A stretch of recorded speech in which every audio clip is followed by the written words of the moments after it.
Hello, bonjour, j'espère que vous allez bien. Bienvenue sur Pendi Business, Pendi Fashion. Aujourd'hui, nous allons parler des visas pour étudiants et je vais diviser ma vidéo en deux parties. La première partie va parler des généralités, comment vous préparer pour vivre ensuite, etc. Et la deuxième partie parlera plutôt du côté composition de dossier pour avoir le visa et puis immatriculation dans les universités, etc. Voilà. Alors là, dans la première partie, je vais vous parler des préparatifs. De manière générale, je vais vous parler des finances.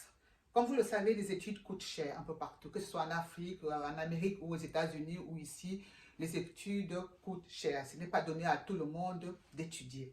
Les familles s'endettent souvent, les familles prennent des crédits afin que leur progéniture ait un bon avenir, un bel avenir, etc. Donc, la Suisse aussi, c'est pareil en Suisse. Et d'ailleurs, les gens qui ont fait le comparatif trouvent que les études coûtent aussi cher en Suisse qu'aux États-Unis. Mais la différence entre les États-Unis et ici, c'est que en Suisse, les études sont subventionnées. Il est possible d'avoir des bourses pour les Suisses en tout cas. Il est possible d'avoir des bourses et des aides. Et puis l'État subventionne aussi les études universitaires. Du coup, ça peut paraître un peu plus léger qu'aux États-Unis. Alors qu'aux États-Unis, justement, les parents prennent des crédits ou les étudiants s'endettent, prennent des crédits vraiment qui vont rembourser quand ils vont commencer à travailler. C'est ça la différence. Sinon, c'est vraiment le même coût un peu partout. Voilà. Alors, ceci dit, lorsque vous quittez par exemple l'Afrique pour venir travailler, enfin pour venir étudier en Suisse, vous devez bien vous préparer financièrement. Parce que les statistiques disent par exemple que pour étudier à Lausanne, un étudiant va pouvoir dépenser dans les 1950 francs le mois. Faites l'équivalent en France, c'est facile, vous venez d'Afrique. Actuellement, un franc suisse, ça fait dans les 600 voire 650 francs CFA. Donc, le calcul est vite vu et vite fait.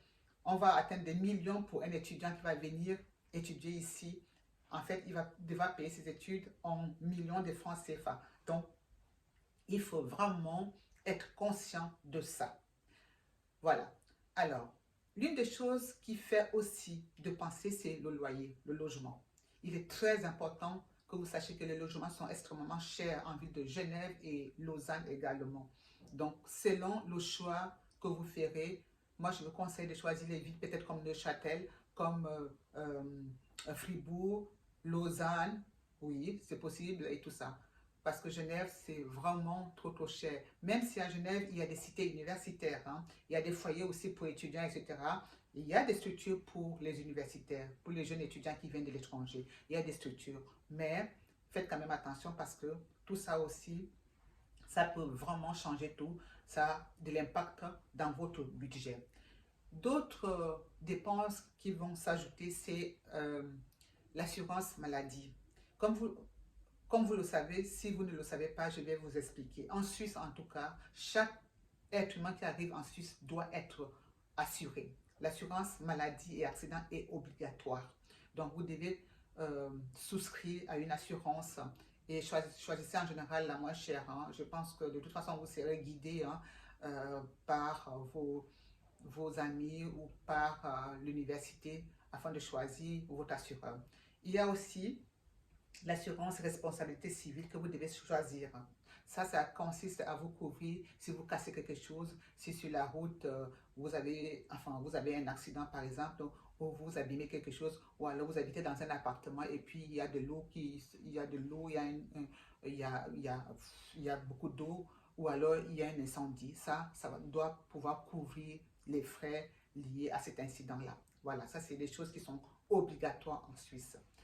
Il ne faut pas non plus oublier que manger revient aussi cher. Actuellement, avec la guerre en Ukraine, il n'est plus facile de se nourrir. Donc, vous devez compter, vous devez préparer aussi un budget pour la nourriture. Un budget également pour s'habiller. Parce qu'ici, il fait froid pendant l'hiver.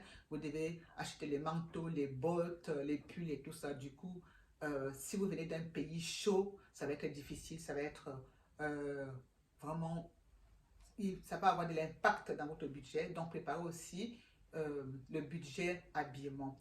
Et j'ai déjà parlé de la nourriture et puis les loisirs aussi. N'oubliez pas que vous allez devoir sortir avec vos amis de temps à autre voyager et surtout le transport.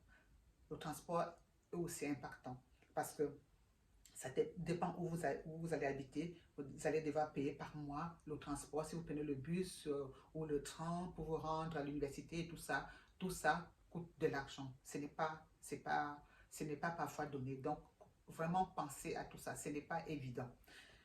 Alors, il y a en fait la possibilité de travailler aussi. Donc, renseignez-vous avant de vous inscrire dans une université.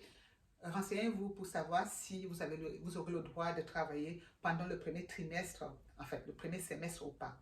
Parce qu'il y a des universités qui ne permettent pas que les élèves, les étudiants travaillent pendant le premier semestre après leur arrivée en Suisse. Mais d'autres qui donnent la possibilité, l'autorisation de travailler, le droit de travailler aux étudiants. Mais vous n'avez le droit de travailler que pendant 15 heures par semaine. Mais vous avez le droit de travailler à plein temps pendant les vacances universitaires. Ça, c'est très important aussi. Mais faites quand même attention. Il ne faut pas tomber aussi dans le piège de pas mal d'Africains qui arrivent ici, en fait, d'étudiants qui viennent des pays en voie de développement qui arrivent ici et commencent à travailler et laissent tomber les études. Ce serait vraiment dommage de venir comme étudiant et de finir en train de faire le boulot qui ne vous convient pas. Parce que lorsque vous venez ici, c'est pour avoir un meilleur avenir. Donc, franchement, il faut vraiment se préparer et rester focus, rester vraiment focalisé sur ses études. Et plus tard, vous gagnerez mieux votre vie. Voilà. Alors, il est aussi important de parler du côté social, côté relations humaines. Sachez qu'en Suisse, en fait, les gens sont un peu réservés. Donc, lorsque vous arrivez ici, c'est vous qui devez aller vers les gens. C'est vous qui devez faire le pas vers les gens. Les gens ne viendront pas facilement vers vous, comme ça se passe dans nos pays, dans les pays chauds. Mais ici, les gens sont réservés. Donc, c'est quand même un climat parfois un peu froid. Mais ne vous gênez pas à aller vers les gens parce que c'est vous qui voulez le contact, c'est vous qui cherchez les informations, c'est vous qui devez vous intégrer. Voilà. Alors, je dirais même que de nos jours, les étudiants ont de la chance parce qu'il y a des réseaux sociaux.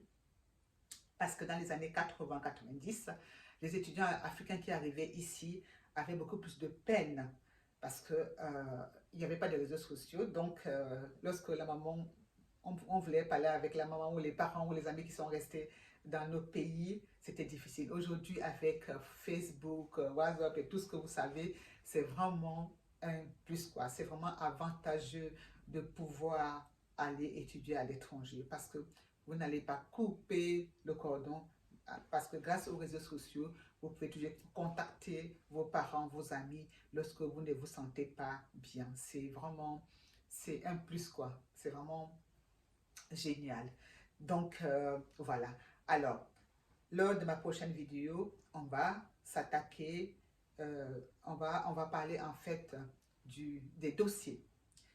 Lorsque vous avez trouvé une université, comment faire pour composer votre dossier afin d'avoir un visa, parce que ça peut vraiment être un parcours de combattant. C'est pas souvent évident, parce que là, depuis que j'ai fait des vidéos qui concernent le visa pour étudiants, j'ai pas mal de personnes qui me contactent, qui me disent à quel niveau est leur dossier et qu'ils ont l'impression que ça n'avance pas. Ce n'est pas évident, surtout quand on vient des pays en voie de développement, quand on vient d'Afrique, d'Amérique du Sud ou d'autres pays qui n'appartiennent pas à l'Union européenne, ou alors des pays en fait en dehors des États-Unis. Si vous venez des États-Unis, ça sera peut-être beaucoup plus facile. En tout cas, ce n'est pas facile du tout. Donc, je vous encourage à garder espoir et puis à composer vos dossiers avec la foi. Voilà. Alors, je vais m'arrêter ici. Je vais vous demander de liker, de partager, de vous abonner à ma chaîne et je vous donne rendez-vous dans quelques heures. pas dans longtemps en tout cas, on va dire ça comme ça. Ok, alors n'oubliez pas, j'allais justement moi-même aussi oublier de vous dire, n'oubliez pas de lire les informations sous la barre de notification parce que je mets beaucoup d'informations sur cette barre de notification parce que je ne peux pas tout vous dire ici, je ne peux pas tout détailler. Donc, n'oubliez pas de lire ces informations sous la barre de notification, je répète encore. Alors, je vais m'arrêter ici et je vous dis à très bientôt. Bye bye.